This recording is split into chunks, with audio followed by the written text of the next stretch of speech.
வணக்கம் நேயர்களே, ஆயுத எழுத்திற்கு உங்களை வரவேற்பது நான் கார்கே. இந்திய தேர்தல்களில் பாகிஸ்தான் அப்படின்ற பெயரும் பாகிஸ்தான் அரசியலும் எதிரொலிக்க தொடங்கி இருக்கிறது. பிரதமர் அதனை பயன்படுத்தி இருக்கிறார். ராகுல் காந்தியை பாகிஸ்தானுடைய முன்னாள் அமைச்சர் புகழ்ந்து ராகுல் ஆன் ஃபயர் அப்படின்னு போட்ட ஒரு ட்வீட், அதனை தொடர்ந்து காங்கிரஸ் அழுகிறது, பாகிஸ்தான் அதை பார்த்து அழுகிறது. ராகுல் காந்தி பிரதமராக பாகிஸ்தான் விரும்புகிறது அப்படின்னு பிரதமர் நேற்றைய தினம் பிரச்சாரத்தில் பேசியிருந்தார். இதற்கு காங்கிரஸ் கட்சி பாகிஸ்தானை பின்பற்றுகிறது என்பதாக பிரதமருடைய குற்றச்சாட்டு. அதே நேரத்தில் அதற்கு எதிர்வினையும் மாற்றப்பட்டிருக்கிறது. அங்கிருந்து பேசிய அமைச்சர் உங்கள் பி டீம் அப்படின்னு காங்கிரஸ் தரப்பில் எதிர்வினையும் ஆற்றப்பட்டிருக்கிறது. பாகிஸ்தான் கோஷத்தை இந்த தேர்தலையும் பிரதமர் பயன்படுத்துகிறாரா, பாகிஸ்தான் அரசியல் அப்படின்னு பயன்படுத்துகிறாரா அப்படின்ற கேள்விகள் எழுந்திருக்கிறது. இந்த சூழலில் அமேதியில் போட்டியிடுவாரா அப்படின்ற கேள்விக்கு மத்தியில் ரேபரேலி தொகுதியில் போட்டியிடுகிறார் ராகுல் காந்தி. தோல்வி தெரிந்துவிட்டது, அதனால் ராகுல் காந்தி இந்த தொகுதியிலிருந்து சென்று விட்டார் அப்படின்னு ஸ்மிருதி இரானி சொல்ல, அமேதி தொகுதியிலிருந்து அவர் போனதற்கு தோல்வி பயம்தான் காரணம் அப்படின்னு பிரதமர் சொல்கிறார். 2 தொகுதியில் வயநாடு, ரேபரேலி, அடுத்து 3ஆவதாக ஒரு தொகுதியை தேடுவார் அப்படின்னு பிரதமர் விமர்சிக்கிறார். பலன் தருமா பாஜகவின் பாகிஸ்தான் அஸ்திரம் விவாதிக்கிறோம் சிறப்பு விருதுகளோடு. பாஜக தரப்பிலிருந்து மாநில செயலாளர் திரு டால்பின் ஸ்ரீதர் நிகழ்ச்சிக்கு வரவேற்கிறேன். காங்கிரஸ் தரப்பிலிருந்து செய்தி தொடர்பாளர் திரு இனியன் ராபர்ட், அவரையும் நிகழ்ச்சிக்கு வரவேற்கிறேன். அதே போல் திமுக தரப்பிலிருந்து செய்தி தொடர்பாளர் டாக்டர் சஃபி சுலைமான் அவர்கள், அவரையும் நிகழ்ச்சிக்கு வரவேற்கிறேன். இன்னும் சற்று நேரத்தில் மற்றொரு விருந்தினர் இணைய இருக்கிறார். நான் முதல்ல திரு டால்பின் ஸ்ரீதர் அவர்கள்ட்ட, பாகிஸ்தானில் யாரோ ஒரு முன்னாள் அமைச்சர் பேசியிருக்காரு, தொடர்ந்து நம்ம எம் குமார் அவர்களும் இணைந்திருக்கிறார் வலதுசாரி ஆதரவு நிலைப்பாட்டுடன், அவரையும் நிகழ்ச்சிக்கு வரவேற்கிறேன். திரு டால்பின் ஸ்ரீதர், யாரோ ஒரு பாகிஸ்தான் முன்னாள் அமைச்சர் பேசினதுக்கு இங்க இருக்கக்கூடிய காங்கிரஸ் கட்சி எப்படி பொறுப்பாகும்? பாகிஸ்தானுடைய தலைவர்கள்கிட்ட போயிட்டு மணிசங்கர் ஐயர்னு ஒரு தலைவர், காங்கிரஸ் தலைவர், முன்னாள் அமைச்சர், அவர் போய் கெஞ்சினார். என்ன கெஞ்சினாருன்னா, எப்படியாவது நரேந்திர மோடி அரசாங்கம் மீண்டும் மீண்டும் மக்களுடைய ஆதரவு பெற்று வந்து கொண்டிருக்கிறது, அதை எப்படியாவது நீங்கள் எந்த விலை கொடுத்தாது அந்த நரேந்திர மோடி அரசாங்கத்தை நீங்கள் மாற்றி கொடுக்கணும்னு போய் கெஞ்சினார். இது மாதிரி பாகிஸ்தான்லேருந்து காங்கிரஸுக்கு ஆதரவு காங்கிரஸ் அழிந்து போனால் அதற்காக பாகிஸ்தானில் அழுகுரல் கேட்பது என்பது இது சாதாரணமாக ஒரே ஒரு ட்விட்டுனால வந்ததில்லை. காங்கிரஸ் கட்சியினுடைய தேர்தல் அறிக்கை இருக்குல்ல, இந்த தேர்தல் அறிக்கையில் 370 காங்கிரஸ் காஷ்மீரினுடைய விசேஷ அந்தஸ்து கொடுத்த 370 நீக்கணும் இல்லையா? இது மாதிரி பாஜக செய்த அனைத்து தவறுகளையும் மறுபடியும் நாங்கள் ரீஇன்ஸ்டால் பண்ணோம், அந்த 370 சிறப்பு அந்தஸ்தை நாங்கள் கொடுப்போம். அப்படி சொன்னால் என்ன அர்த்தம்? இப்போ காஷ்மீர் விஷயத்தில் பாகிஸ்தான் எந்த விதமான தலையிடுறதுக்கும் உரிமை இல்லைன்னு இப்போ தீர்வாகி போச்சு, அது அவங்களுக்கும் தெரியுது. இப்போ அடுத்ததான் நாம் பாகிஸ்தான் ஆக்குபைடு காஷ்மீருக்கு போயிட்டோம். இப்போ பயங்கரவாதம் ஓரளவுக்கு முழுக்க காஷ்மீரில் கட்டுப்பட்டுருக்குது. ஏன்னா பயங்கரவாதம் தான் பாகிஸ்தானுடைய அவங்களுடைய வருமானமே அதுதான் இருந்தது. அதுதான் சொல்கிறார், ஒரு கையில் பயங்கரவாதத்தை ஏற்றுமதி செய்த பாகிஸ்தான் இன்னைக்கு கோதுமைக்காக கையேந்தி நிற்கக்கூடிய அவலம் இருக்குது, இறக்குமதி செய்யக்கூடிய அவலம் இருக்குது. இதை நான் சொல்லலை, பாகிஸ்தானுடைய அதிபர், இப்போ இருக்கிற பாகிஸ்தானுடைய அதிபர் இருக்கார் இல்லையா, அவர் சொல்கிறார், ஷெபாஸ் ஷெரீஃப், நாம் ஐஏஎஸ் அதிகாரிகள் மத்தியில் அவர் பேசும்போது சொல்கிறாரு, நம்ம ஒரு காலத்தில் நம்ம நியூக்ளியர் தேசம்லாம் பெருமை பேசிகிட்டு இருக்கோம், ஆனால் இன்னைக்கு கோதுமைக்காக மற்ற நாட்டுக்கிட்ட பிச்சை எடுக்கிற நிலைமைக்கு நாம வந்திருக்கிறோம். பாகிஸ்தானுடைய நிலைமை அப்படிதான். பாகிஸ்தான்ல ஒரு அமைச்சர் சொல்றாரு, இல்ல இதே கேள்வி நம்ம வெளிநாடுகளில் கடனுக்காக கையேந்திட்டு இருக்கோம், இந்தியா நிலவுக்கே ராக்கெட் அனுப்பிடுச்சு இந்திய அரசுனாங்க. அப்ப அன்னைக்கு இது மோடியை புகழ்ந்தது தானே, அது அப்படிதான் அர்த்தம். அப்ப அன்னைக்கு இம்ரான்கான் புகழ்ந்தா அது சரி, இன்னைக்கு ஒரு அமைச்சர் ராகுல புகழ்ந்தா தப்பு. இம்ரான்கான் புகழ்ந்தது மட்டும் இல்ல, அந்த ஊர்ல இருக்கிற இன்னொரு ஒரு அமைப்பினுடைய தலைவர் கூட சொல்றாரு, அந்த ஊருடைய ஒரு அமைப்பினுடைய தலைவர் சொல்றாரு, நாம 47ல் 2 பேரும் ஒன்னாதான் சுதந்திரமானோம். ஆனா தரீக் இன்சாஃப் அதனுடைய தலைவர் கோஹர் கான் சொல்றாரு, அவர் என்ன சொல்றாரு, பார்லிமெண்ட்ல சொல்றாரு, ஒரு மெம்பர் ஆஃப் பார்லிமெண்ட், ஒரு கட்சியினுடைய தலைவர், 47ல் பாரதமும் பாகிஸ்தானும் சுதந்திரம் அடைஞ்சிச்சு. இன்னைக்கு பாரத நாடு உலகத்தில் உயர்ந்த இடத்துக்கு 5வது இடத்துக்கு போயிடுது, வல்லரசு ஆக போகுது, பொருளாதாரத்தில் உயர்ந்திருக்கு, அனைத்து நாடுகளிலும் உயர்ந்த இடத்துக்கு போயிடுச்சு. ஆனால் பாகிஸ்தான் எங்க இருக்கு? பிச்சை எடுத்துட்டு இருக்கோம் கோதுமைக்குன்னு. அது சொல்றது யாரு? இதுதான் பாகிஸ்தானுடைய உண்மை நிலைமை. பாகிஸ்தான்ல ஐநா சபையில போய் பூட்டோ என்ன சொன்னார் தெரியுமா? பாகிஸ்தான் தீவிரவாதம் பிரிவினை இதெல்லாம் பேசுனீங்க. அத காங்கிரஸோடு ஒவ்வொரு முறையும் 2019 தேர்தலில் நேரடியா தொடர்பு படுத்துவது நோக்கம் 2019 ராகுல் காந்தியை மீண்டும் பிரதமரா வரணும், அவர் தான் உயர்ந்த தலைவர், அவர் நாட்டில் இருக்க இந்தியாவில் இருக்க பாரதத்தில் இருக்க மக்கள் மதிப்பு கொடுக்கணும்னு சொன்னது அன்றைக்கு இருந்த அந்த ஊரினுடைய உள்துறை அமைச்சராக இருந்த ரஹ்மான் மாலிக்.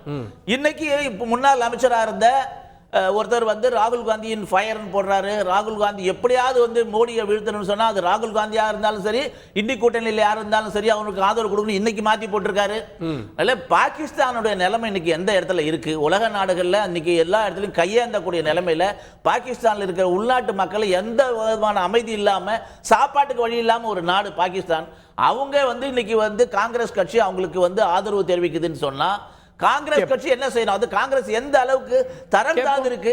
அதாவது தேர்தல் வெற்றி என்பதற்காக பாகிஸ்தானுடைய ஆதரவு கூட எடுத்துக்கிற அளவுக்கு மோசமான நிலைமைக்கு காங்கிரஸ் வந்திருக்கு அப்படின்னு சொல்றதா பாரத பிரதமர் சொல்றாரு. பாகிஸ்தான் அமைச்சர் முன்னாள் அமைச்சருடைய ட்வீட் மட்டும் இல்ல, மணிசங்கர் ஐயர் என்ன பேசினாரு, கடந்த தேர்தலில் ராகுல பாகிஸ்தான் விரும்பியது, அப்ப இந்த நோக்கம் என்ன அப்படின்னு கேள்வி எழுப்புறாங்க. இல்லை என்னன்னா ஒரு சின்ன கருத்தை பதிவு பண்ணிட்டு என்னோட உரையை நான் ஆரம்பிக்கிறேன். சார் வந்து ரொம்ப தீவிரமாக வந்து பாகிஸ்தான் கோதுமைக்கு பிச்சை எடுக்கிற நாடுலாம் சொல்லிட்டு இருந்தாரு. ஆனால் உண்மை என்னன்னா உலக இந்த மால் நியூட்ரிஷன் ஊட்டச்சத்து குறைபாடுல 125 நாடுகள் எடுக்கப்பட்ட ஒரு சர்வேல பாகிஸ்தான் 102வது ரேங்க்ல இருக்கு, இந்தியா 111வது ரேங்க்ல இருக்கு. இப்போ 2 நாடுகள்ல பொருளாதாரத்துல மிகவும் இன்னைக்கு வந்து பின்தங்கி இல்ல உலக நாடுகள் கடனை எதிர்நோக்கி இருக்குல்ல, அது ரெண்டாவது. ஊட்டச்சத்து குறைபாடுல இந்தியா பின்னாடி இருக்கின்ற கருத்தை நீங்க ஏத்துப்பீங்களான்னு நான் கேட்கிறேன். இல்ல அது இந்தியால வாழக்கூடிய குழந்தைகள் பெண்கள் ஊட்டச்சத்து குறைபாடுல பாதிக்கப்பட்டிருக்கிறாங்கன்னு உலக சர்வே சொல்லுது. சரிங்களா? இது ஒண்ணு. ரெண்டாவது வரேன், நீங்க பாகிஸ்தான் குறித்து இவ்வளவு பேசுறீங்கல்ல, கந்தஹார் விமானம் கடத்தப்பட்ட பொழுது அவங்களுக்கு ராஜ மரியாதை கொடுத்து தாலிபான்களை அனுப்பி வைத்தது எந்த அரசு? பாராளுமன்ற தாக்குதல் நடந்ததுல எந்த அரசு நடந்தது பாராளுமன்ற தாக்குதல்? அதே மாதிரி கார்கில் ஊடுருவல், பர்வேஸ் முஷரப் தலைமையிலான ராணுவ அணிவகுப்பு இந்தியாவினுடைய உளவுத்துறைக்கு தெரியாம, இந்தியாவினுடைய பிஎஸ்எஃப்க்கு தெரியாம, இந்தியாவோட ராணுவத்துக்கு தெரியாம ஸ்ரீநகர்ல வந்து எந்த அரசு? அது போரான முதல்ல விவாதம் இருக்கு. உள்ள வந்தவங்களை விரட்டி விட்டாங்க, சண்டைக்கு போலவங்க. லால் பகதூர் சாஸ்திரி சண்டைக்கு போனாரு, பாகிஸ்தான் மீது குண்டுமழை பொழிந்தார். இந்திரா காந்தி பாகிஸ்தானை 2ஆக உடைச்சாங்க, செங்குத்தாக உடைச்சாங்க. சரிங்களா? அது காங்கிரஸ் கட்சி எடுத்த நிலைப்பாடு. நீங்க இல்ல நீங்க வந்து பாகிஸ்தானை என்ன பண்ணீங்கன்னு நான் கேட்கிறேன். நீங்க சுதந்திர போராட்டத்திலே நீங்க போராடல, பாகிஸ்தான் எதிர்த்து ஒரு துரும்பு கூட எடுத்து வைக்கல நீங்க. சரிங்களா? இதுதான் உங்களுடைய பாகிஸ்தான் மீதான பாசமாக இருக்கு. பாகிஸ்தான் ஏன் காங்கிரஸ் விரும்புதுன்னு கேக்குறாரு சார். அது பாகிஸ்தான் அரசு சொல்லுச்சா? பாகிஸ்தானுடைய அதிகாரப்பூர்வ அரசு சொல்லுச்சா? ஒரு முன்னாள் அமைச்சர் அவர் தனிப்பட்ட விருப்பத்தின் அடிப்படையில் ஒரு கருத்தை பதிவு பண்றாரு, அவ்வளவுதான். அது அவரோட தனிப்பட்ட விருப்பம். அது பாகிஸ்தான் அரசு வந்து வெளிப்படையாக அறிவிச்சது. ஆனா நீங்க யாரு பர்வேஸ் முஷரப் வீட்டுக்கு பிரியாணி திங்கிறதுக்கு போனது இந்தியாவில இருந்து? உங்களுக்கு அதே மாதிரி பாகிஸ்தான் தினத்தை கொண்டாடுறதுக்கு இவருக்கு நீங்க இம்ரான் கானுக்கு வாழ்த்து சொன்னது யாரு? அவசரப்பட்டு போன்ல இங்கிருந்து. அப்போ நீங்க பாகிஸ்தான உறவை கொண்டாடிக்கிட்டு, கள்ளத்தனமா உறவை கொண்டாடிக்கிட்டு நீங்க காங்கிரஸ் மேலே பழி போட்டீங்களா? உண்மையிலேயே பாகிஸ்தான் அரசு காங்கிரஸ் தான் விரும்பாது. ஏன்னா பாகிஸ்தானை 2ஆக உடைத்த கட்சி காங்கிரஸ் கட்சி. ஓகே, அவர் சொன்னது பிரதமர் டைரக்டா பாகிஸ்தான் போற ஞாபகம் இருக்கா? இல்லைங்க, அதுதாங்க இதெல்லாம் வந்து வரலாற்று சாதனைங்க. எந்த ஒரு பிரதமருமே, அதாவது உங்களுக்கு ஒரு விஷயம் புரிஞ்சுக்கோங்க, பாரத பிரதமருடைய 2014 பதவியேற்பு அப்ப கூட அண்டை நாடுகளில் நம்ம நாட்டை சுற்றி இருக்கிற நாடுகளுடைய அதிபரெல்லாம் நம்ம அழைப்பு விடுத்தோம். ஆனால் பாகிஸ்தானுடைய உறவை பற்றி உங்களுக்கு தெரியும். பாகிஸ்தானுடைய அதிபர் ஐநா சபையில் போய் சொல்லியிருக்காரு, எங்களுக்கும் பாரதத்துக்குமான வந்து எதிரி நாடு, நாங்களும் வந்து 1000 ஆண்டு பகை இருக்குன்னு சொல்லியிருக்காரு. அதெல்லாம் நமக்கு எல்லாருக்கும் தெரியும். ஆனாலும் கூட அண்டை நாடுகளோட உறவு வந்து எல்லாம் அதிகமான பயங்கரவாதத்திலிருந்து பாகிஸ்தானால பாதிக்கப்பட்ட ஒரு நாடு பாரதம்ன்றதுனால நாம ஒரு நல்லுறவுக்காக அவருடைய பிறந்த நாளுக்கு போயிட்டு வந்தோம். ஆனா நீங்க பண்றது எல்லாமே பாகிஸ்தான்காரங்கிட்ட போயிட்டு, வெளிநாட்டுகள்ல போயிட்டு, அந்த நாட்டுல இருக்கிற நம்ம நாட்டை பத்தியும் நம்ம நாட்டுல இருக்கிற தேவை இல்லாத பிரச்சனை பத்தி சொல்றது. ரெண்டாவது, இப்ப காங்கிரஸ் உடைச்சதுக்கு காரணமே காங்கிரஸ் இல்ல. அப்புறம் எப்படி நட்பா இருக்க முடியும்? பாகிஸ்தான் எப்படிங்க பிரிஞ்சது? அது காரணமே காங்கிரஸ் தாங்க. அன்னைக்கு இருந்த காங்கிரஸ் மத ரீதியில ஒரு நாட்டை துண்டாடுறது யாரு காரணம்? இன்னைக்கு எல்லாத்துக்கும் ரொம்ப ரொம்ப இன்னைக்கு இருக்கிற காங்கிரஸ் கட்சிக்காரங்க ஏதோ வந்து ஒரு எப்ப பார்த்தாலும் ஒரு இந்த இண்டெக்ஸ் எடுத்துட்டு வந்துருவாங்க. இத மாதிரி ஒரு பொய், ஒரு புரட்டு, ஒரு ஃப்ராட் எதுவுமே இல்ல. பாராளுமன்றத்துல இருக்கிறத சொல்றாங்க. எங்க பாகிஸ்தான் பிரிஞ்சிருக்காது. காங்கிரஸ் கட்சியை வெள்ளக்கார ஆரம்பிச்சது ஏன் காந்தி ஏத்துக்கிட்டாரு? இல்ல ஏன் காந்தி ஏத்துக்கிட்டாரு? வரலாறுல போய் நிக்கும். காங்கிரஸ் RSS அமைப்பு தான் நாட்டை பிரிக்க வேண்டும் என்று கோரிக்கை இன்னைக்கு இருக்கிற காங்கிரஸ் காந்தி போராடினாரு. நாட்டை பிரிக்க கூடாதுன்னு காந்தி போராடினாரு. இன்னைக்கு இருக்கிற காந்தி போட்டு காங்கிரஸ் தள்ளிட்டீங்க இத்தாலி நீங்க. காங்கிரஸ் அந்த காந்தியை காங்கிரஸ் சுட்டு தள்ளிட்டீங்க சம்பந்தமே நீங்க. கிடையாது. எதுக்கு காந்தியை போட்டு காங்கிரஸை வெளிநாட்டுக்காரங்க சுட்டீங்க நீங்க. வரலாறுல போய் முடியும். ஏதோ ஒரு பேப்பர் எடுத்துன்னு வந்து காந்தியை கொலை வச்சுக்கிட்டு இது பண்ணது பேசுறது மட்டும்தாங்க காங்கிரஸ். இதுதான் இந்த காங்கிரஸ் கட்சி ஒழியணும். 40 கீழே போயிட்டு காந்தியை கொலை பண்ணது யாரு? காந்தி ஏன் கொலை பண்ணீங்க? நீங்க எதை வேணாலும் ஏன் சொல்லுங்க. கொலை பண்ணீங்க இதெல்லாம் காந்தியை? சொல்லிட்டு தான் மன்னிப்பு கேட்டாரு ராகுல் காந்தி. 10 தடவை மன்னிப்பு கேட்டாரு. ராகுல் ஏன் மன்னிப்பு கேட்டாரு? காந்தியை பத்தி சொல்லிட்டு ஏன் மன்னிப்பு கேட்டாரு? காந்தியை கொலை பண்ணது கோட்சே. யார் ராகுல் காந்தி சொல்லி நீங்க மன்னிப்பு உள்ள வரீங்க அப்ப நீங்க. ராகுல் நீங்க என்ன மூணு சொல்றீங்க? தடவை மன்னிப்பு கேட்டாரு. பிஜேபின்னு சொல்றேனா? ராகுல் நீங்க காந்தி மன்னிப்பு மன்னிப்பு கேட்டாரு. சரி, ஓகே, ஓகே, ராகுல் ஓகே. காந்தி பிஜேபி சொல்லவே இல்லையே. ரஃபேல் விஷயத்துல அது ரஃபேல் விஷயத்துல கேட்டாரு நீதிமன்றத்துல. கோட்சே விஷயத்துல கேட்கல. ராகுல் காந்தி மன்னிப்பு கேட்டிருக்காரு. இது நாங்க விஷயத்துல கோட்சேவின் பேர் சொல்லல ராகுல் சொல்றாரு. அதனுடைய இது கேஸே வேற. அது காந்தியை சம்பந்தம் இல்ல. கொலை பல செய்த தடவை சொல்லியாச்சு. சுப்ரீம் கோர்ட் சரி, ஓகே, ஓகே. இது வந்து வரலாற்றுல போய் நிக்கும். 1947 என்ன தெரியுமா அப்படின்னு நிக்கும். இன்றைய அரசியலை பேசுவோம். நான் திரு சஃபி சுலைமான் அவர்கள்ட்ட சிறுபான்மையினர் வாக்குகளை இந்தியா கூட்டணி ரொம்ப ஃபோக்கஸ் பண்ணுதோ அதுதான் வந்து சிறுபான்மையினர் அல்லது சிறுபான்மையினர் ஆதரவு அப்படின்றப்போ பாகிஸ்தான் அங்கிருந்து ஒரு ஆதரவு தெரிவிக்குது. ஏதோ ஒரு வகையில் இந்த பிரச்சனைகளுக்கு இன்னைக்கு பிரதமருடைய விமர்சனத்துக்கு சிறுபான்மையினர் ஆதரவை எதிர்நோக்கி இந்தியா கூட்டணி இருப்பதான் காரணமா? இல்ல, இதுல கார்கே நம்ம ஒண்ணு யோசிக்க வேண்டியது என்னன்னா, பிரதமர் அவர்களே வந்து பேசும்போது உலகமே உற்று நோக்குது இந்திய தேர்தல் சொல்றாரு, அப்படிதானே? அப்ப உலகமே உற்று நோக்கும் போது பாகிஸ்தானும் உற்று நோக்க தானே செய்யும். அங்க இருந்து ஒருத்தர் வந்து இந்த மாதிரி ஒரு ட்வீட் சொல்லியிருக்காருன்னா அவங்க அதை உற்று நோக்கிட்டு இருக்காங்க. எல்லா நாடும் உற்று நோக்குதுங்கிறது தானே உண்மை. அதுதான் பாரத பிரதமரே ஸ்டேஜ்ல சொன்னாரு. இப்ப என்னன்னா லபோதிபோ அவர் எப்படி சொல்லிட்டாரு, இவரே வந்து பல்லவி பாடிட்டு இருக்காரு. என்னன்னா தேர்தல் பரப்புரை ஆரம்பிக்கும் போது நம்ம பார்த்தோம், ரோட் ஷோ எல்லாம் பண்ணும்போது பாஜக இப்போ டால்ஃபின் இருக்காரு இல்லையா, இப்போ இவ்வளவு நேரம் அவர் பேசும்போது 400 சீட்டு வருவோம்னு சொல்லவே இல்லை பாருங்க. ஏன்னா அதெல்லாம் மறந்துட்டாங்க. 400 சீட்டு வருவோம், வல்லரசு ஆக்கிடுவோம், 5 ட்ரில்லியன் எக்கானமி ஆக்கிடுவோம், நம்ம நாட்டோட மதிப்பு வந்து டாலர் மதிப்பு ஈக்குவலா வந்துரும், பெட்ரோல் விலை வந்து 1 பக்கம் குறைஞ்சிரும். இந்த கதையெல்லாம் விட்டுட்டு இருந்தவங்க இப்ப எதுவுமே செல்லாது, எதுவுமே நடக்காது, இந்த பருப்பு எல்லாம் இனிமேல் வேவாதுன்னு ராமரை கொண்டாடியவர்கள் இப்ப ரூமரை கொண்டாட ஆரம்பிச்சுட்டாங்க. ராமரோட இது பேசி பேசி ப்ரோஜனம் இல்லாம போனதால இப்ப ரூமர் பொய்களை வந்து பேச ஆரம்பிப்போம். என்னெல்லாம் பொய்களை சொல்லுமோ மக்கள்கிட்ட எல்லாத்தையும் சொல்லலாம்னு சொல்லிட்டு ஆரம்பிச்சிருக்காங்க. ஆனா அவங்களுக்கு தெரியாது, பாவம் மக்களுக்கு இவங்க சொல்ற பொய்லாம் நல்லா தெரியும். இவங்க பொய் சொல்றாங்கன்னு தெரிஞ்சுக்கிட்டே மக்களும் கேட்டுட்டு இருக்காங்க. அதுதான் இதுல உச்சகட்ட காமெடியே. மொத்தத்துல பிரதமர் மோடி அவர்கள் இப்போ கடைசியா எடுத்திருக்கிற ஆயுதம் பாகிஸ்தான். ஏன்னா இப்போ வழக்கமா பாத்தீங்களேன், இப்போ எப்படி ஒரு மக்கள் கிட்ட வந்து அவங்களுடைய உணர்ச்சிகளை தூண்டுறதுன்னு சொல்லிட்டு பிரதமர் அவர்களுக்கு நல்லாவே தெரியும். நம்மளே கடந்த 10 வருஷமா பாத்துட்டு இருக்கோம். இப்போ டால்ஃபின் பேசும்போது கூட பல தடவை சொல்லிட்டாரு, பாகிஸ்தான் பிச்சை எடுக்குது, பாகிஸ்தான் பிச்சை எடுக்குது. உண்மைதான், எல்லாருக்கும் அது தெரியும், உலகத்துக்கே தெரியும், இல்லைன்னு சொல்லல. எங்களுக்கு என்ன பயம்னா, நீங்க அடுத்த தடவை வந்துட்டா இந்தியா பிச்சை எடுக்க வந்துடக்கூடாது. காரணம் என்னன்னா, கோவிட் டைம்ல வந்து இப்போ காங்கிரஸ் நண்பர் சொன்னார் இல்லையா, வேர்ல்ட் ஹங்கர் இண்டெக்ஸ்ல பாகிஸ்தான் நம்மளோட முன்னாடி இருக்குது. இது நிதர்சனமான உண்மை, டேட்டா வைஸ் உள்ள விஷயம். அது இத வந்து பாஜகக்காரங்க மறுப்பாங்க. காரணம் என்னன்னா, கோவிட் டைம்ல பாத்தீங்கன்னா பாகிஸ்தான்ல கூட பசியில யாரும் சாகல, இது நிதர்சனமான உண்மை. ஆனா இந்தியால செத்தாங்க, கிலோமீட்டர் கணக்குல மக்களை நடக்க வச்சாரு பாரத பிரதமர் மோடி அவர்கள். பசியால செத்தாங்க, தண்டவாளத்துல தலை வச்சு படிச்சு செத்தாங்க. இது வந்து பாகிஸ்தான்ல நடக்காத விஷயம். இது நம்ம உணர்வு பூர்வமா உணர்ச்சி பூர்வமா ஒத்துக்க வேண்டிய விஷயம். அப்போ நீங்க அடுத்த 5 வருஷத்துக்கு வந்துட்டாக்கா எங்க நீங்க இப்ப சொல்லிட்டே இருந்தீங்களா 10 தடவை பாகிஸ்தான் கோதுமைக்கு பிச்சை எடுக்குதுன்னு, அந்த நிலைமை எங்களுக்கு வந்துடக்கூடாதுன்னு தான் பயப்படுறோம். உலகின் 5வது பெரிய பொருளாதாரம் இன்னைக்கு நம்ம அப்படின்னு கிளைம் பண்றாங்கல்ல, 3வதுக்கு போறோம் அப்படின்றாங்க. கார்கே ஸ்ரீலங்கா இப்படிதான் சொல்லிட்டு இருந்தாங்க. நம்ம எல்லாம் ஒரு 20 வருஷம் முன்னாடி டேட்டா எடுத்து பாருங்களேன். ஸ்ரீலங்கா வந்து இதே மாதிரி சொல்லிட்டு இருந்தாங்க, நாங்க மிகப்பெரிய பொருளாதாரம், எங்களுக்கு டூரிசம் இருக்கு, எங்களை யாரும் அசைக்க முடியாது, எங்க கிட்ட அந்த வளம் இருக்கு, இந்த வளம் இருக்கு, எல்லாம் பேசிட்டு இருந்தாங்க. நாம கண் கூட பார்த்தோம் அந்த அதிபர் மாளிகை எப்படி நொறுக்கப்பட்டது. இதுக்கு எல்லாம் காரணம் என்ன தெரியுமா? இப்ப பாகிஸ்தான் எடுத்துக்க, ஸ்ரீலங்கா எடுத்துங்க, ஒற்றை கொள்கையையும் ஒரு சித்தாந்தத்தையும் கொண்டு வந்து நிறுத்தி மற்ற மக்களை நசுக்கும் போது இது நடக்கும், இந்த புரட்சி வெடிக்கும். இந்த விஷயம் அடுத்த 5 வருஷத்துல இந்தியா வந்து சுடுகாடு ஆயிடக்கூடாதுன்னு சொல்லிட்டு தான் மக்களும் பயப்படுறாங்க. இந்தியா கூட்டணியும் மிக தெளிவாக தன்னுடைய அடுத்தடுத்த அரசியல் தகவலை முன்னெடுக்கிறது. இதை பார்த்து அச்சப்பட்டு பதற்றப்பட்டு மோடி அவர்கள் என்ன செய்ய பாருங்களேன், எரும மாடு வரையும் போயிட்டார். என்னென்னவோ பேசிட்டு இருந்த மனுஷன், நான் 400 சீட்னு பேசிட்டு இருந்த மனுஷன் என்னென்னவோ பேசிட்டு இருந்த ஆளு கடைசியில் எங்க வந்திருக்காருன்னா, உங்ககிட்ட 2 எருமை இருந்தா ஒண்ணு புழுங்கிப்பாங்கன்னு சொல்றாரு.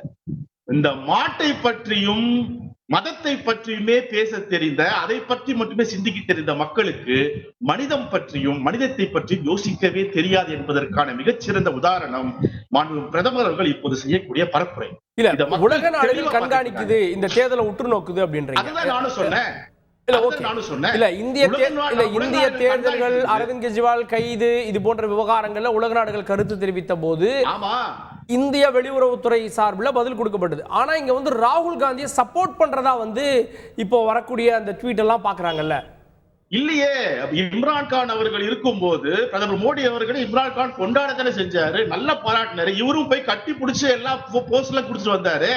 யாரு அப்போ என்ன இதேதான் சொன்னோமா நாம?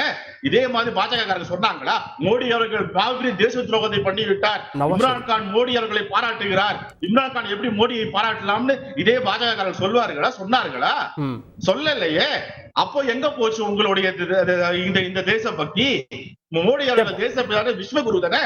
அவர் இம்ரான்கான் கொண்டாடும் போது நீங்க ஏன் இந்த குற்றச்சாட்டை வைக்கவில்லை? அப்ப ஏன் நீங்க எங்க விஸ்வகுருவை இம்ரான்கான் கொண்டாடுறாருன்னு நீங்களும் அதை சேர்த்து கொண்டாடுனீங்க? அப்ப யாருகிட்ட பிரச்சனை இருக்கு? பாகிஸ்தான் இருக்கா, உங்ககிட்ட இருக்குதா? உங்ககிட்ட தான் இருக்குது. என்ன குமார் அவர்கள்ட்ட விஸ்வகுருவாக கொண்டாடுறப்போ, இன்னும் சொல்லணும்னா நவாஸ் ஷெரீப் இருந்தப்போ பிரதமர் போனது, இம்ரான்கான் வந்து இந்தியாவை பற்றி பெருமையாக பேசியது, இதெல்லாம் வச்சு பார்த்தா பாஜகவை பிரதமரை பெருமைப்படுத்தி பேசியிருக்காங்க. அப்ப அதுக்கெல்லாம் நோக்கம் கற்பிக்க வேண்டாம்.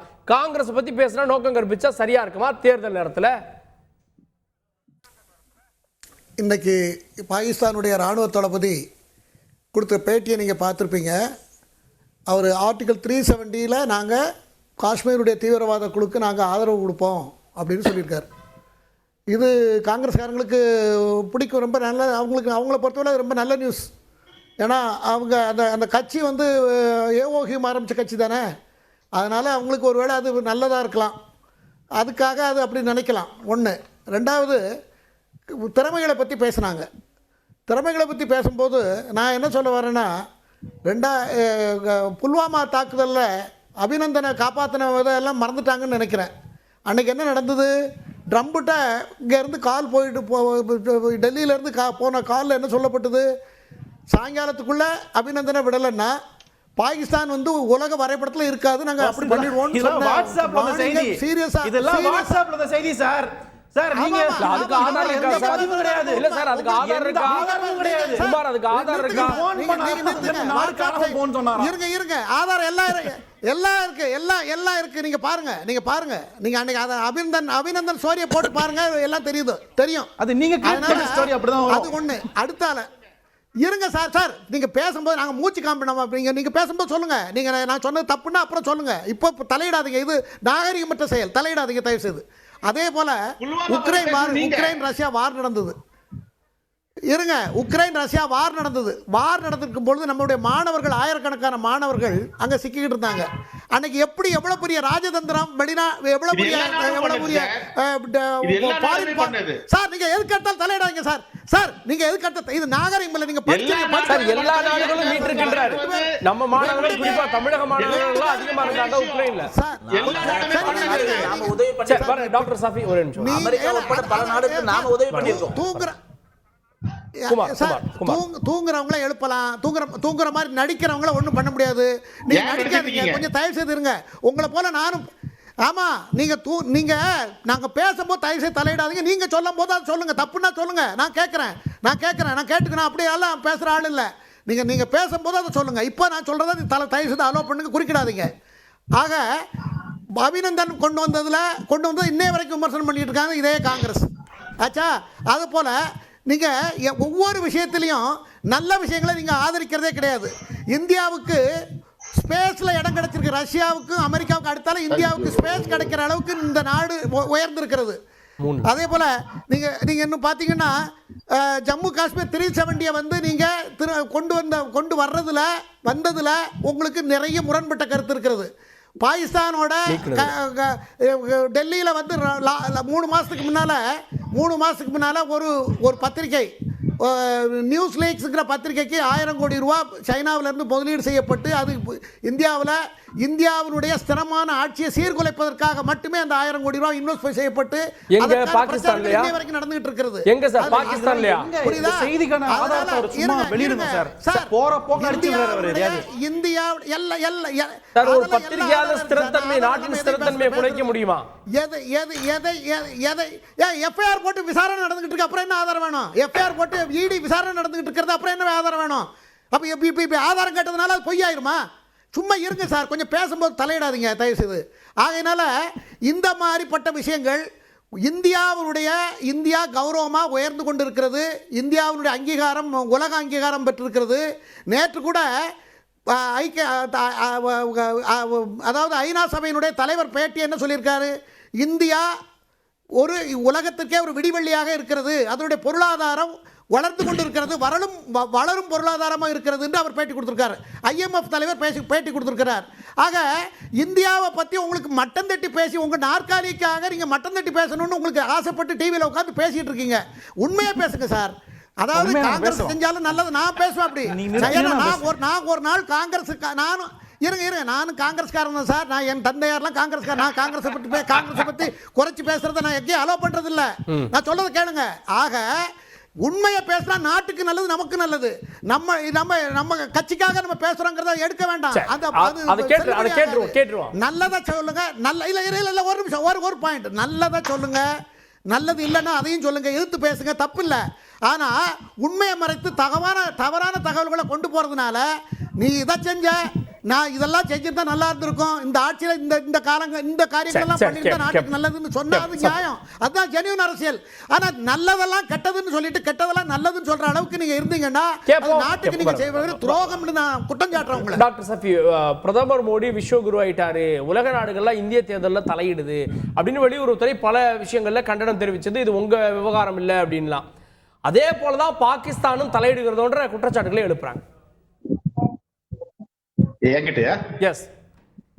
இல்ல என்னன்னா, இப்போ குமார் சார் பேசும்போது கடைசியில ஒரு பஞ்ச் கொடுத்தாரு, நானும் காங்கிரஸ்காரன் தான், அதனால நான் காங்கிரஸ மட்டத்தட்டி பேச மாட்டேன். அதுதான் மிக மிக வியப்புக்குரிய விஷயமே. என்னன்னா, உண்மையை பேசுங்க, நாட்டுக்கு சரி நல்லதெல்லாம் பேசுங்கன்னு சொல்லிட்டு உக்ரைன் வார்ல நடக்கும்போது எல்லாரும் சார் உக்ரைன் வார்ல வந்து நீங்க கூட்டு வராம இருந்தாதான் சார் பிரச்சனை. நீங்க கூட்டு வர்றது எல்லா அரசுடைய தார்மீக பொறுப்பு, தார்மீக கடமை. அது நீங்க செய்யாம இருந்தது எப்போ தெரியுமா? கோவிட்ல செய்யாம இருந்தீங்க, ஞாபகம் இருக்கா? ஊரடங்கு வச்சுட்டீங்க. இங்க இருந்து புலம்பெயர்ந்த தொழிலாளர்களை கண்டுக்கவே இல்லை. ஒரு செகண்ட் டைம் கொடுங்க, நான் சொல்றேன். குமார் முடிச்சிட்டு அவர் முடிச்சிட்டு நீங்க தான் சார் சொன்னீங்க பேஸ்புக் குறுக்கிடாதீங்கன்னு. அதாவது நீங்க வந்து உக்ரைன் வார் பத்தி வந்து போராட்டம் பண்ணாங்க 3 மணி நேரம். நாம தான் கொண்டு வந்தோம். சஃபி முடிச்சிருங்க டாக்டர் சஃபி.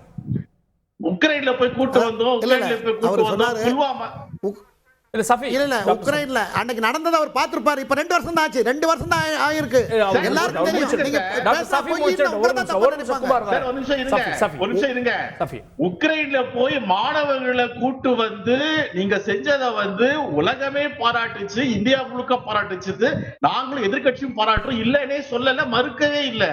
ஆனா சொந்த நாட்டுல புலம்பெயர்ந்த தொழிலாளர்களை மறந்து கிலோமீட்டர் கணக்கில் நடக்க வச்சீங்க இல்லையா? சாகடிச்சீங்க இல்லையா? பசியால அவங்க சின்ன குழந்தைகள் செத்தாங்க இல்லையா? அதை பத்தி பேசுங்க, அந்த விஷயத்தை சொல்லுங்க. இப்போ 80 கோடி மக்களுக்கு நாம வந்து 5 கிலோ அரிசி கொடுத்துட்டு இருக்கோங்க.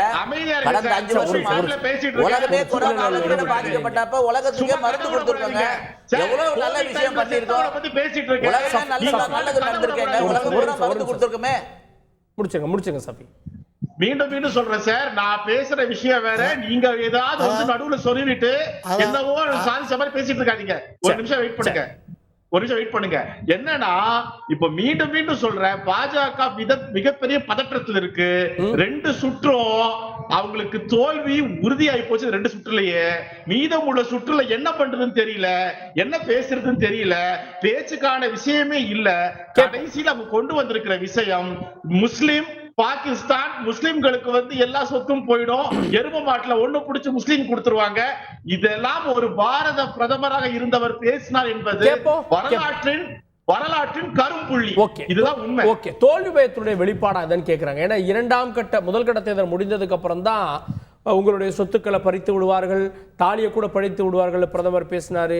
சிறுபான்மையினருக்கு ஆதரவா இருக்கிறாங்கன்றத பிரதமர் பேசினாரு. இன்னும் சொன்னா அது வெறுப்பு அரசியல் குற்றச்சாட்டு வச்சாங்க. இப்ப பாகிஸ்தான் வரைக்கும் போயிட்டார். இப்படி பிரதமர் பேசுவதெல்லாம் தோல்வி பயத்தின் வெளிப்பாடுன்னு பாக்குறாங்க. யாருங்க தோல்வி பயம்? ரொம்ப ரொம்ப தைரியமான ஆளாச்சு. ஏன் வந்து அமேத்தியை விட்டுட்டு ஓடுறாரு ரேபரேலிக்கு? ஏன் அவங்க ரொம்ப 20 வருஷமா 30 வருஷமா அவங்களுடைய சொந்த தொகுதியாச்சு. ரேபரேலியும் அமேத்தியும் காங்கிரஸ் கட்சிக்கே குத்தகை கொடுத்தது கொண்ட தொகுதி இல்ல. ஏன் அங்க இருந்து அவங்க ராஜ்யசபாவுக்கு ஒரு அம்மா போறாங்க? ரொம்ப தைரியமான ஆளாச்சு, ரொம்ப பவர்ஃபுல் லீடர் இல்ல. அவங்க உட்கார்ந்த இடத்துல இருந்தே ஜெயிக்கலாமே, உட்கார்ந்த இடத்துல இருந்தே வெற்றி பெறலாமே. ஏன் ஓடி போயிட்டாங்க நாட்டை விட்டு? ஏன் வந்து ஒரே ஒரு நிமிஷம், கேரளாவில் நிற்கும் போது உத்தரப்பிரதேசத்தில் அன்னைக்கு நாங்க ரேபரேலி போட்டி போடணும் ஏன் அப்ப சொல்லல? ஏன்னா யாருக்கு பயம்? யாருக்கு பயம்? காங்கிரஸ் கட்சியினுடைய கொடியை எடுத்துட்டு போக முடியல வயநாட்டுல, தெரியுமா? காங்கிரஸ் கட்சியினுடைய கொடியை எடுத்துட்டு ஒரு வேட்பாளரால போக முடியல. முழுக்க ஐயுஎம்எல் கொடியை வச்சுட்டு போனாரு. காரணம் என்னன்னா, நீ காங்கிரஸ் கட்சி கொடி எடுத்துட்டு வந்தா நாங்க யாரும் வேலை செய்ய மாட்டோம்னு சொன்னதுனால காங்கிரஸ் கட்சி கொடியை ஏங்க எல்லாமே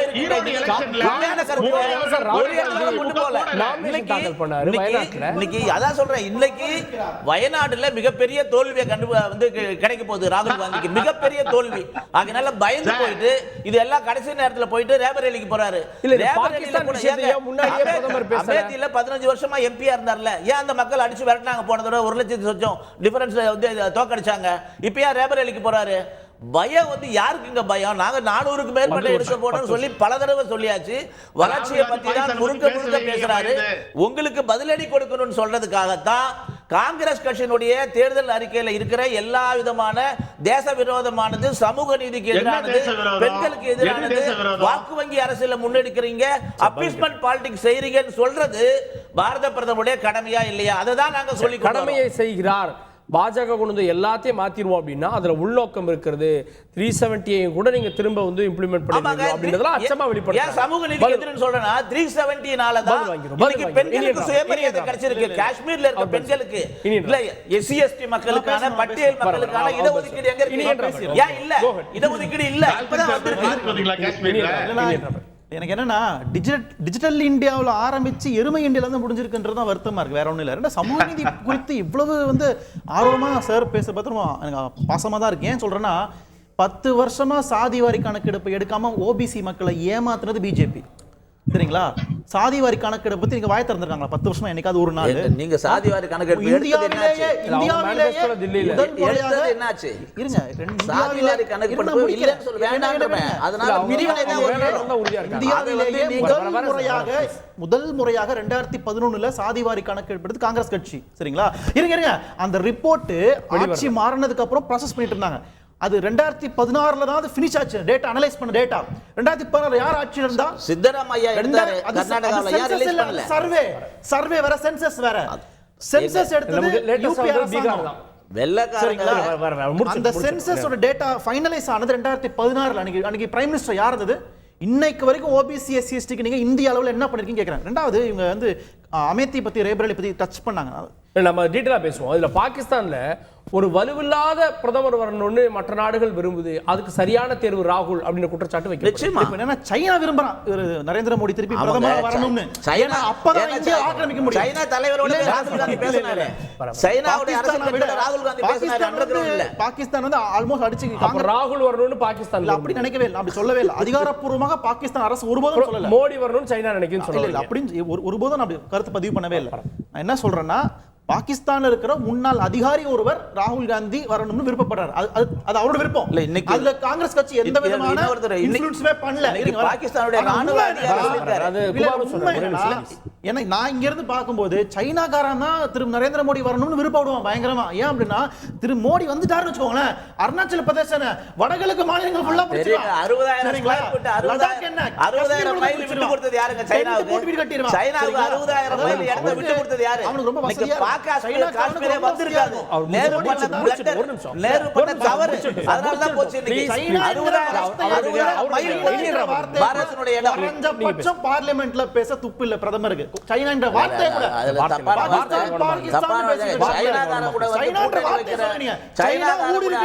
பேசுற ராகுல் காந்தி பேசலாமா? துப்ப பத்தி எல்லாம் யாருக்கு துப்பு இருக்குன்னு தைரியம் இருக்கா உங்களுக்கு? தைரியம் இருக்கா? சைனான்ற வார்த்தை தைரியம் இருக்கா உங்களுக்கு? அப்போ சைனாவை பின்னாடி ஓட வச்சிருக்கோங்க. முதல் முறையாக சைனாவை வந்து எல்லா இதுலயும் பின்னாடி எடுத்து ஓட வச்சிருக்கோம். சைனாவை எல்லையில பின்னாடி ஓட வச்சிருக்கோம் நாம முதல் முறையாக. முடிச்சிட்டோம். சைனாவை இடத்த கொண்டு ஒரு வயலண்டா பேசறோம். நான் பேச கூடாதுன்னு நீங்க பேசுறீங்க. நீங்க பேச கூடாதுன்னு நீங்க பேசு. அருணாச்சல் பிரதேஷ்ல 20,000 ஸ்கொயர் ஃபீட்ல கிராமத்தை பிடிச்சு வச்சிருக்கான் சைனாக்காரன். இருங்க முடிச்சிடுறேன். லடாக்ல 10,000 ஸ்கொயர் கிலோமீட்டர் பிடிச்சு வச்சிருக்கான். சரிங்களா? அது கிராமத்துக்கு பேர் வச்சிருக்கான், பில்டிங் கட்டியிருக்கான். இப்போ இத பத்தி என்னைக்காவது ஒரு நாள் பிரதமர் பார்லிமெண்ட்ல பேசியிருப்பாரா? சர்வதேச அரங்குல போயிட்டு சீனா இந்திய ராணுவம் 40 பேர் அடிச்சு கொண்ட கட்டையில அடிச்சு கொண்டான், இரும்பானே சொருகி அடிச்சு கொண்டான். இன்னைக்கு வரைக்கும் இந்திய அரசு குரல் கொடுத்திருக்கா? சீன ராணுவத்தில் எத்தனை பேர் உயிரிழந்தாங்க? கணக்கிலே இல்ல. எஸ் சார், அடிச்சது அவன் சார். எங்க 10 நாள் ஆயுதம் பயன்படுத்தாம பின்னாடி போனா ராணுவம், சீன ராணுவம் முதல் முறையாக சுதந்திர பாரதத்துல. இந்திய அரசு தரப்பிலிருந்து என்னங்க பண்ணாங்க? இந்தியாவுடைய ராணுவ ஜெனரல் சொன்ன கருத்து நான் சொல்லல. இந்தியா திருப்பி தாக்குவதற்கான எந்த உத்தரவும் வரல உள்துறை அமைச்சகத்துல இருந்து. இன்னைக்கு ஒரே விஷயம் ஒரே விஷயம் பாகிஸ்தானுடைய அதிகாரி சொல்றாரு, சர்ஜிக்கல் ஸ்ட்ரைக் மோடி சொன்னாரு, எதிரியே அவருடைய நாட்டு எல்லைக்குள்ளார ஊந்து அடிப்போம்னு சொன்னாரு. இது வந்து பாகிஸ்தானுக்கு மட்டும் இல்ல, அமெரிக்கா சைனா யோசனை பண்ணுங்கன்னு சொல்றது யாரு? ஏன் நாங்க பாகிஸ்தான் உறவு வேணுமே நிறுத்துறாரு அவர். இல்ல நான் அவரை உங்களுக்கு கூட நேரம் தரேன். ஓகே, ஏன் வந்து அமேதியில இருந்து ரேபரேலி போனார் ராகுல்? தொடர்ந்து அதோடு ரேபரேலியில் போட்டியிடக்கூடிய ராகுல் காந்தி, நான் இனியன் ராபர்ட் இருந்து ஸ்மிருதி இரானியும் சொல்கிறாங்க வாங்க வாங்க அப்படின்னு, அமேதிக்கு வாங்கன்னு முதல்ல இருந்து கூப்பிட்டு இருக்காங்க. கடைசி தினம் வரைக்கும் ட்விஸ்ட் வச்சு ரேபரேலியில் போய் போட்டிடுறார். பிரதமர் சொல்கிறாரு தோல்வி பயத்தின் வெளிப்பாடு தெரிந்து விட்டது, காங்கிரஸ் தலைவர்கள் தோல்வி விரக்திக்கே போயிட்டாங்க அப்படின்றார். இல்லை, காஷ்மீரில் மொத்தம் 3 பாராளுமன்ற தொகுதி இருக்குது. சரிங்களா? பாராமுல்லா, அனந்த்நாக் அண்ட் ஸ்ரீநகர் 3 தொகுதி இருக்குது. இந்த 3 தொகுதிகளையுமே பிஜேபி போட்டியிடவே இல்லை. ஆர்டிகல் 370 நாங்கள் நீக்கிட்டோம், தீவிரவாதத்தை நாங்கள் ஒழிச்சிட்டோம், வறுமையை ஒழிச்சிட்டோம், அங்கே வந்து அமைதி நிலவுகிறது, முன்னேற்றம் வளர்ச்சின்னு பேசுகிறவங்க தைரியம் தான் போய் நிற்க வேண்டியதானே காஷ்மீரில்? வடகிழக்கு மாநிலங்கள் மணிப்பூர், நாகாலயா, மேகாலயிலே நிற்கலை. நீங்கள் தான் அங்கே ஊடுருவலை குறைச்சிட்டேன்னு சொல்கிறீங்களே, அப்போது பயந்துட்டீங்கன்னு அர்த்தமா? அப்படி இல்லை. சரிங்களா? உங்களுடைய தேர்தல் வியூகம் அது, ஸ்ட்ராட்டஜி அது. அதே மாதிரி தான் உங்களுக்கு ரேபரேலியா அமேத்தியான்னு வரும்போது உங்களுக்கு பாரம்பரிய தொகுதி தான் பிரச்சனைனா, அமேத்தியை விட ரேபரேலி தான் பாரம்பரியமான தொகுதி ஆக்சுவலாக பார்த்தீங்கன்னா. சரிங்களா? அப்போ அந்த அடிப்படையில் நாங்கள் தேர்ந்தெடுக்கிறோம். ஏன்னா எங்கள் மேலே குற்றச்சாட்டு என்ன? காங்கிரஸ் கட்சி குடும்ப அரசியல் செய்கிறது, ஒரு குடும்பத்திலிருந்து 2 MP போகணுமான்ற குற்றச்சாட்டை நீங்கள் தான் வச்சிங்க. அந்த அடிப்படையில் நாங்கள் என்ன பண்ணோம், அமேத்தியை விட்டுட்டு அங்கே வந்து ஒரு காங்கிரஸ் நிர்வாகி, மூத்த காங்கிரஸ் நிர்வாகி கிஷோர்லால் சர்மா என்கிற ஒரு அற்புதமான நிர்வாகி, அவரை நாங்கள் நிற்க வைக்கிறோம். ஒரு சாமானியனுக்கு நாங்கள் வாய்ப்பு கொடுக்குறோம். ரேபரேலி தொகுதியில் தலைவர் ராகுல் காந்தி போட்டிருக்கிறார். சரிங்களா? இதுதான் அரசியல். இல்லை, இது வந்து வியூகம்னு நீங்கள் சொல்லலாம். அதே அமேதியில் ஸ்மிருதி இரானியிடம் 50,000 வாக்குகளில் தோல்வி உற்றார் ராகுல். பேக்கப்புக்கு வயநாட்டில் நின்னார். இப்போ மீண்டும் அது போன்ற நிலை வந்துடக்கூடாதுன்னு போயிட்டார். நீ பார்க்க கூடாது, அது உங்களுடைய பார்வை. அது ஆனால் நாங்கள் அப்படிதான் பாஜக சொல்லுது, அப்படிதான் அவங்க சொல்லுவாங்க. அதுதான் கேட்டேன்.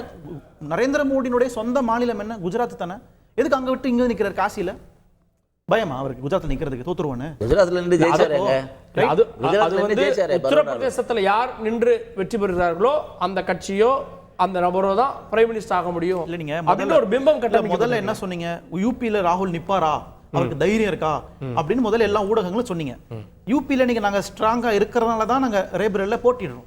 நாங்கள் யூபியில் 80 தொகுதிகளில் 40 தொகுதிகள் சாதகமாக இருக்கு. சமாஜ்வாதி காங்கிரஸ் கூட்டணி ஒரு சமூக நீதி கூட்டணின்றதை நாங்கள் பதிவு பண்ணிக்கிட்டே இருக்கிறோம். சரிங்களா? அந்த அடிப்படையில் தைரியமா இப்போ என்ன சொல்றீங்க? அமேத்தியில் போட்டியில் கேட்குறீங்க. எங்க கட்சி எங்க நிக்கணும் நாங்க தான் முடிவு பண்ணோம். ரெண்டாவது, நான் ஏற்கனவே சொன்ன மாதிரி பாரம்பரியமான தொகுதி தான் உங்க பிரச்சனைனா, ரேபரேலி தொகுதி அமேத்தியை விட மிக பாரம்பரியமான தொகுதி. அப்ப நாங்க நிக்கிற சரிதானே? ஃபெரோஸ் கான், இந்திரா காந்தியில இருந்து அன்னை சோனியா காந்தி இருந்த தொகுதி அது. உங்களுக்கு வந்து ஆனா அமேத்தி அப்படி இல்லை. அமேத்தி பல நேரங்களில் கேப் விட்டு இருக்கிறாங்க, நிறைய கேப்ஸ் இருக்கு நடுவில் இருந்து.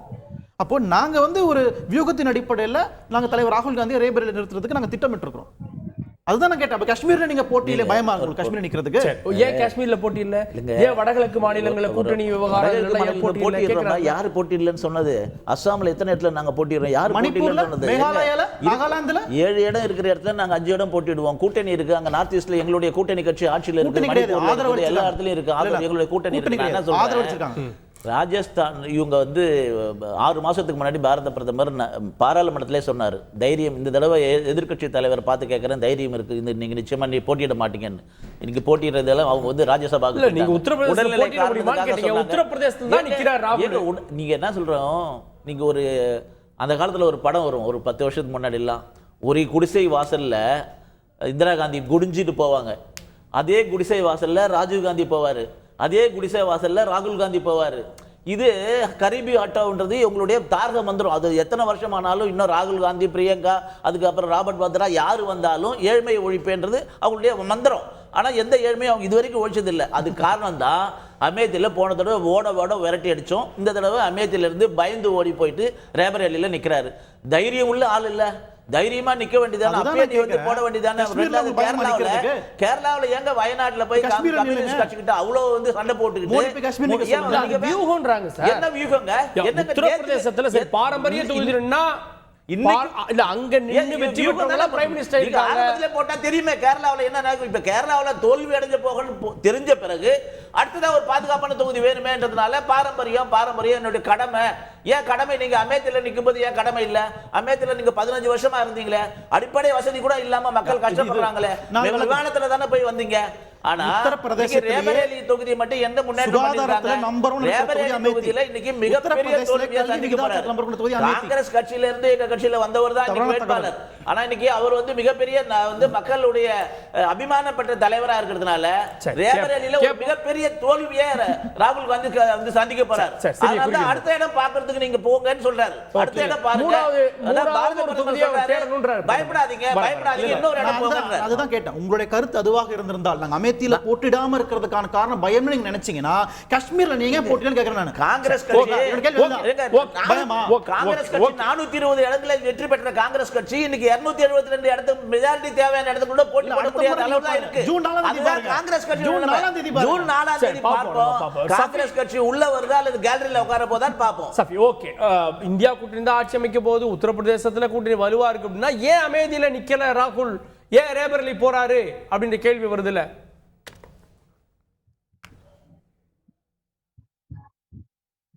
டாக்டர் சஃபி என்கிட்ட தான். ரைட். இப்போ என்னன்னா, இது வந்து every party has its own strategy. இப்போ நம்ம இனியன் ராபர்ட் சொன்னது விஷயம் அதுதான். இப்போ பாஜக வந்து இவங்களுக்கு இப்போ வாய்ப்பு இல்லாம போச்சு. ஏன்னா அங்க இந்த வாரிசு பத்தி பேசுறதுக்கு சான்ஸ் இல்லாம காங்கிரஸ் பண்ணிட்டாங்க. அது எப்படியாவது வந்துரும் சொல்லிட்டு பாஜக யோசிச்சுட்டு இருந்தாங்க. இப்ப இந்த மாதிரி ஒரு ஸ்ட்ராட்டஜி பண்ணதுனால அந்த வாய்ப்பு இல்லாததுனால ஓடி போயிட்டாரு. வயநாட்டுல தூக்க போறாரு. சார், வயநாட்டுல ராகுல் தோத்தக்கா யார் சார் ஜெயிக்க போறாங்க? அது சொல்லுங்க பாப்போம். இந்த மாதிரி ஒரு காமெடியை தமிழ்நாட்டு மக்கள் பார்த்து சிரிப்பாங்க. வயநாட்டுல ராகுல் தோக்க போறாரு.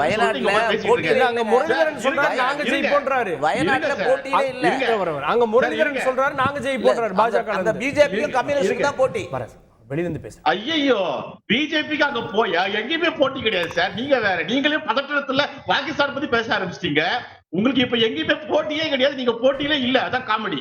அதாவது இப்ப சார் பேசும்போது நாங்க விரட்டி அடிச்சோம், துரத்தி அடிச்சோம், அப்படி பண்ணோம் இப்படி பண்ணோம். உண்மை சொல்ல போனா இந்த எலெக்ஷன்ல வாங்குற அடி பாஜக இதுவரை வாங்காத அடியா இருக்கும்.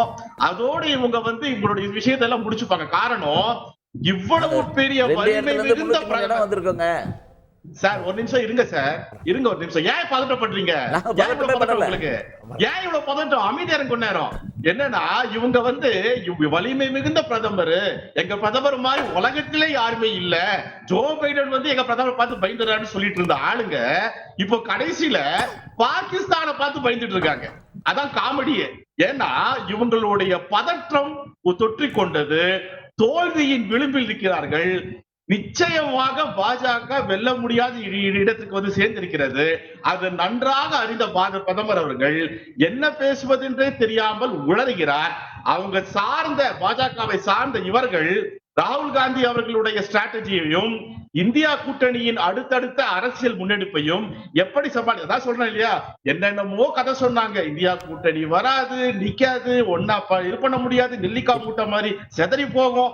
இப்போ இவங்களுக்கு எதிரா சமூக நீதிக்கான மிகச்சிறந்த கூட்டணியா எப்படி தென் மாநிலங்கள் ரொம்ப தெளிவா இருந்ததோ வட மாநிலங்கள் திரும்பி பார்க்க ஆரம்பிச்சிருக்கு. இது ஏன் நடக்குது? இதெல்லாம் நம்ம கிட்ட இருந்தா ஏன் இவங்க 10 வருஷமா மறைச்சிட்டு இவ்வளவு வேஷம் போட்டு இருந்தாங்க? அப்ப என்னமோ ஒரு சமூக நீதி விஷயம் உள்ள ஒளிஞ்சிருக்குது சொல்லி ஆரம்பிச்ச உடனே பாரத பிரதமர் வாய் கூசாம மேடையில போய் சொல்றார். பரம்பரை சொத்தோட வரிய ராஜீவ் காந்தி அவருடைய பரம்பரை சொத்தை காப்பாத்த பண்ணாருன்னு. இது எவ்வளவு பெரிய கொடுமை பாருங்க. இந்திரா காந்தி அவர்கள் இறந்தது 84ல, இந்த சட்டம் வந்தது 85ல. ஒரு பிரதமராக இருந்தவர் இந்த அடிப்படை விஷயம் தெரியாமல் 10 வருடமாக நாட்டை ஆண்டிருக்கிறார் என்பதே கொடுமை. இதை சேர்த்து சொல்லுங்க. ஏன் முன்தேதியிட்டு ஏன் அந்த சட்டத்தை கொண்டு வந்தாங்க? அந்த சட்டம் 85ல வந்தது, ஏன் 84ல இருந்து வந்தது? சார் அதுக்கு பதில் சொல்லுங்க. ஒரு நிமிஷம் இருங்க, வெயிட் பண்ணுங்க. ஏன் பதட்டப்படுறீங்க அவசியம் இல்லாம? இல்ல நீங்க சொல்லுங்கன்னு சொல்றோம். எதுக்கு அது 1.5 வருஷம் முன்னாடி கொண்டு வரணும்னு கேக்குறோம். எதுக்கு முன்னாடி? அதுதான் அபாலிஷ் பண்ணீங்களா, அப்புறம் எப்படி நீங்க ரீடிஸ்ட்ரிபியூஷன் கொண்டு வருவீங்க? ரீடிஸ்ட்ரிபியூஷன் ஆஃப் வெல்த் எப்படி கொண்டு வருவீங்க? ப்ளீஸ் சஃபி, என்னன்னா பிரதமர் பத்தி அவர் ஏதோ உளறாருலாம் சொல்றாரு. ராகுல் காந்தி உளறதோட பிஜேபி பிரதமர் பேசுறாரு. சஃபி முடிச்சிருங்க ப்ளீஸ் அவர் முடிச்சிட்டு. சார் பிரதமர் வளர்றாரு உலகத்துக்கே தெரியும் சார். அதான் காமெடி. என்னன்னா ராகுல் காந்தி யாருன்னு கூட தான் தெரியும் எல்லாருக்கும். சார் ஒரு நிமிஷம் இருங்க. அதாவது நீங்க கட்டி அமைச்ச பலூன் பிம்போ இப்போ ஒரே ஒரு ஊசியில உடைஞ்சு போச்சு. அது உலகத்துக்கே தெரியும். எல்லாம் 4ஆம் தேதி தெரியும். கொஞ்ச நேரம் இருங்க. 4ஆம் தேதி உங்களுக்கும் தெரியும். நீங்க உட்கார்ந்து நானும் வர போறேன், பேசலாம் போறேன். என்ன விஷயம்னா நீங்க சொல்லக்கூடிய பொய்கள் எல்லாமே அங்கங்க அப்பப்போ சம்மட்டி அடிச்சு உங்க பொய்களை ஒண்ணு இல்லாம இத கடைசியில எரும மாட்டுக்கு நின்று இருக்காரு. அடுத்தது என்ன சொல்லுவார்? ராகுல் காந்தி சொன்னாரு. ஒரே நிமிஷம்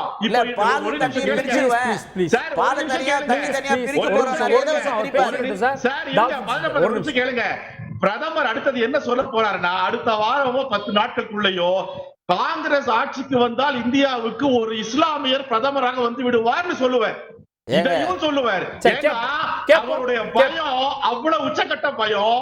இதையும் சொல்லுவார். வெயிட் பண்ணுங்க. திரு எம் குமார், இப்ப வாரிசு அரசு என்ற குற்றச்சாட்டு வைக்க முடியாதுல. நேரடியாக தேர்தல் நிக்கிறது காந்தி குடும்பத்துல ஒருத்தர் தான். அந்த வியூகத்தை வகுத்திருக்குல்ல காங்கிரஸ் இன்னைக்கு. அதாவது அவர் சொன்னது அந்த அமேதி தொகுதி காங்கிரஸோட குடும்ப தொகுதி தான், அதை நான் மறுக்கலை. ஏன்னா நேரு காலத்திலிருந்து நேரு, பரோஸ் காந்தி, இந்திரா காந்தி, ராஜீவ் காந்தி, சோனியா காந்தி எல்லாருமே, ராகுல் எல்லாருமே அதில் போட்டியிட்ட தொகுதி.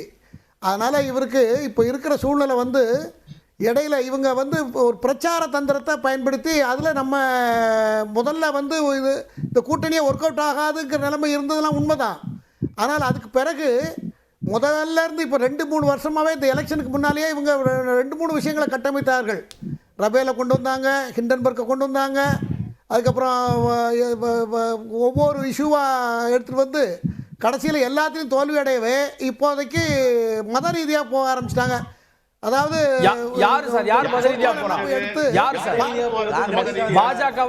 கலப்பது ராகுல் தானே. ராகுல் இருந்து நான் சொல்றேன். ராகுல்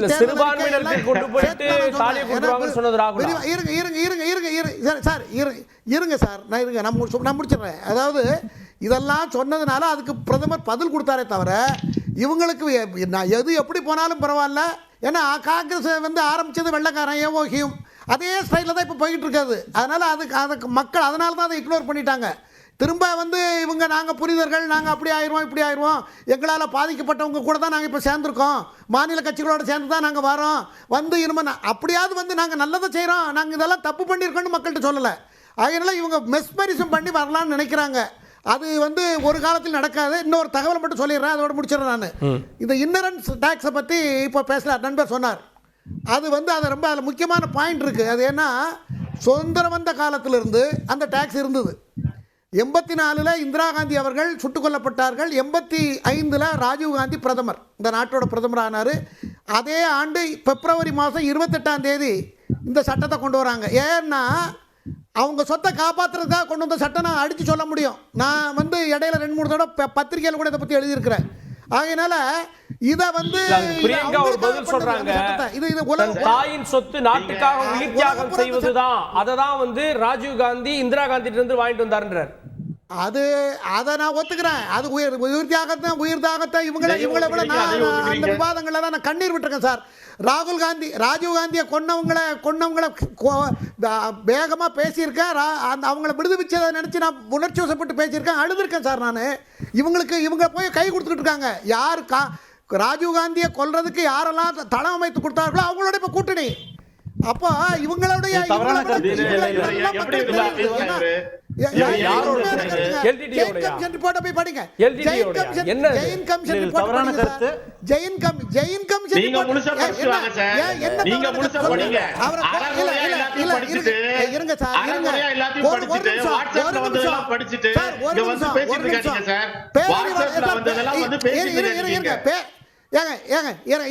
பேரறிவாளனை கொண்டு ஒப்படைச்சது யாரு? மல்லிகைகளை ஒப்படைச்சது யாரு சார்? பேரறிவாளன் ஒப்படைச்சது யாரு உங்களுக்கு தெரியுமா? அது பேரறிவாளன் ஒப்படைச்சது திராவிட கழகம். பிரபாகரன் பார்க்கறதுக்கு போயிட்டு வந்து தெரியுமா உங்களுக்கு? கோயம்புத்தூர் ராமகிருஷ்ணன் போயிட்டு வந்து உங்களுக்கு தெரியுமா? இதெல்லாம் ஆதாரம் இருக்கிறது. நீங்க தியாகி மாதிரி வேடம் போட முடியாது. மக்கள் இதெல்லாம் பார்த்துட்டு இருக்காங்க. அதனால தான் காங்கிரஸுக்கு இவ்வளவு பின்னடைவு. யாரு வேஷம் போட்டு உலகமே ஒரே வரி சஃபி இறுதி கருத்து. டாக்டர் சஃபி ஒரே வரி இறுதி கருத்து. டாக்டர் சஃபி ஒரே விஷயத்த சொல்லிடுறேன். டிஜிட்டல் இந்தியா, வல்லரசு இந்தியா, 56 இன்ச் மார்க்குன்னு சொன்னவரு இப்போ எங்க சுத்தி அங்க சுத்தி கடைசியில ஓட் ஜிஹாத்னு ஆரம்பிக்கிறார். அவருடைய மனநிலையை பாருங்களேன். இவ்வளவு மனநிலை பாதித்த ஒருத்தர் பிரதமராகவும் காப்பந்து பிரதமராகவும் பரப்புரை செய்வது உண்மையிலேயே ஆபத்தான விஷயம். காரணம் என்னன்னா விஷயம் பேசுறாரு, ரொம்ப தப்பு இல்ல சார். சொன்னது யாருக்கு தெரியுமா? ரொம்ப மோசமான விஷயம், அனுமதிக்க முடியாது. ஓட்டு ஜிஹாத் சொன்னது யாருன்னு தெரியாமலே வந்து நீங்க சொல்ல பேச சொன்னது யாரு? சல்மான் குர்ஷித்துடைய உறவினர் சொன்னாங்க, மரியா ஆலம் சொன்னாங்க. அதுக்கு பதில் சொன்னாரு. எந்த அளவு காங்கிரஸ் தரந்தாண்டு போச்சு ஓட்டுக்காக சொன்னாரே தவிர நீங்க யார மனநிலை சரியில்லாதுன்னு சொல்றீங்க? ஒட்டுமொத்தமா காங்கிரஸ் இந்தி கூட்டணியா மனநிலை சரியில்லாத கூட்டணி. ஏன்னா இந்தி கூட்டணியுடைய பரப்புரையில் என்ன சொன்னாங்க தெரியுமா? சார் நான் வரேன், முடிச்சுங்க. ஒரே தப்பா சொல்றாரு, மனநிலை சரியில்லைன்னு சொல்றாரு. அது எப்படி அனுமதிக்க முடியும்? அந்த மாதிரி விமர்சனங்களை ஏத்துக்க எதுக்கு சொல்றாரு? தவிர்க்க வேண்டியது அந்த மாதிரி விமர்சனங்களை நம்ம ஒருபோதும் ஏற்றுக்க முடியாது. ஓட்டு ஜிஹாத்னு சொன்னது யாரு? ஓட்டு ஜிஹாத் சொன்னது யாரு? முடிச்சுங்க சார், ப்ளீஸ் முடிச்சுங்க. ஏன் இவ்வளவு அவசரப்படுறீங்க? ஏன் பதட்டப்படுறீங்க? இல்ல பதட்டப்படாதீங்க. நீங்க தப்பு தப்பா சொன்னா சொல்ல வேண்டியதானே என்னுடைய கடமை. நீங்க சொல்றீங்க. யார் சொன்னதுங்க? ஓட்டு ஜிஹாத்ன்ற வார்த்தையை யார் பயன்படுத்துறாங்க? முதல்ல அமைதியா இருங்க. அதுக்கு பதில் சொல்றோம் நாங்க. ப்ளீஸ் ஒரு நிமிஷம் அமைதியா இருங்க. முடிச்சுங்க சார், நேரம் ப்ளீஸ். என்னன்னா தேர்தல் அறிக்கையில் உள்ள விஷயங்களை பற்றி நேரெதிராக அந்த காங்கிரஸ் தேர்தல் அறிக்கை நியாயப்பத்திரம் உள்ள விஷயங்களை நேரெதிராக அரசியல் பூர்வமாக அணுக முடியாத தோல்வியுற்ற பிரதமராக இந்தி கூட்டணியுடைய தலைவர்களும் இல்ல கார்கே ஒரே நிமிஷம். இந்தி கூட்டணியுடைய தலைவர்களும் இவங்களுடைய தலைவரும் திரும்ப திரும்ப என்ன தெரியுமா சொன்னாங்க? பிரதமர் வந்து மீண்டும் வந்தாருன்னா இந்த நாட்டில் தேர்தல் இருக்காது, அதிபர் ஆட்சி முறை வந்துடும், ஜனநாயகம் இருக்காது, சட்டம் இருக்காது, ஒரே நாடு ஒரே மொழி ஒரே சாப்பாடு வந்துடும். இப்படி எல்லாமே போய் சொல்லிட்டு அவங்களுக்கு இன்னைக்கு ஓடி ஒளியறதுக்கு இடம் தெரியாம சிறுபான்மையர் வாக்கு வங்கிக்கு பின்னாடி ஒளிஞ்சு இருக்கிறதுனால தான் அவருடைய சிறுபான்மை வாக்கு வங்கி அரசியலை அமலப்படுத்துறோம். நாங்க வளர்ச்சியை தான் பேசுறோம், சிறுபான்மை வாக்கு வங்கியை அமலப்படுத்துறோம். எனக்கு என்னன்னா இன்னைக்கு வந்து பிஜேபியை சார்ந்தவங்க இவ்வளவு தேசபக்திக்காக குரல் கொடுக்குறாங்கல்ல, ரொம்ப பெருமையா இருக்கு. ஏன் அப்படின்னா இந்திய சுதந்திர போராட்டத்துல பங்கெடுக்காத ஒரு கூட்டம், இந்தியாவுக்காக 2 உயிர்களை பலி கொடுத்த கட்சி காங்கிரஸ் கட்சி. பிஜேபி ஆர்எஸ்எஸ் சார்ந்த வீட்டுல இருக்கவங்க செல்ல பிராணிகள் கூட உயிரை கொடுத்திருக்காது. சரிங்களா? இதான் உண்மை. பிரிட்டிஷ்காரன் பூட்ஸ்க்கு பாலிஷ் போட்ட கூட்டம் இவங்க. ரைட், இரு மாற முடிச்சிருங்க. அந்த காங்கிரஸ் சம்பந்தம் இல்ல. 10 வருஷம் ஆட்சியில இருந்த ஒரு நபர் பிரதமர் 10 வருஷம் ஆட்சியில என்ன சொல்லி பேசணும்? நாங்க 10 வருஷம் இதெல்லாம் பண்ணிருக்கோம், சொல்லிருக்கோம். 50 வருஷம் சொல்லிருக்கோம். சொல்லாம வேற எதெல்லாம் பேசிட்டு இருக்காரு. ஒவ்வொரு தடவையும் அவருக்கு வந்து இது இழுக்குது. நீங்க ஓட்டு ஜிகாத் சொன்னா நாங்க பதில் அவர் சொல்லணுமா பேச வேணாமா? விட மாட்டேங்கிறாரு அவர். இல்ல நீங்க ஓட்டு பேச ஜிகாத் விட சொன்னது யாரு? மாட்டேங்கிறாரு. ஓட்டு ஜிகாத் சொன்னது யாரு? அவர் பேச விட அதுக்கு பதில் மாட்டேங்கிறாரு. சொல்லணும்ல. சார், இல்ல. நீங்க எல்லாரும் ஒரு பேசும்போது நிமிஷம், தலையிடுறீங்க. உங்களுக்கு நேரம் தரேன். உங்களுக்கு அந்த உரிமை மத்தவங்க- எப்படி மத்தவங்க காரணம் வாலண்டியரா தடுக்கிறாரு. எப்படி தலையிடுறீங்க? எதிர்க்கட்சிகளுடைய உங்களுக்கு யார் உரிமை கொடுத்தது? அதுதான் என்னன்னா வந்து சொல்றதுக்கு எதுவும் இல்லாதனால மக்களிடையே பிளவையும் கலவரத்தையும் ஏற்படுத்த முடியுமான்னு பிரதமர் முயற்சிக்கிறார். பார்க்கலாம். ஓகே, எந்த குற்றச்சாட்டு தேர்தல் அரசியல்ல எதிரொலிக்க போகிறது, குறிப்பாக பாகிஸ்தான் அஸ்திரம் பலன் கொடுக்குமா தேர்தலில் யாருக்கு, பொறுத்து வந்து பார்க்கலாம். வாத்திர பங்குண்ட சிறப்பு விருந்துகள் அனைவருக்கும் நன்றி, பார்த்தவங்களுக்கும் நன்றி. நேயர்களே, தொடர்ந்து நீங்கள் தந்தி தொலைக்காட்சியுடன்.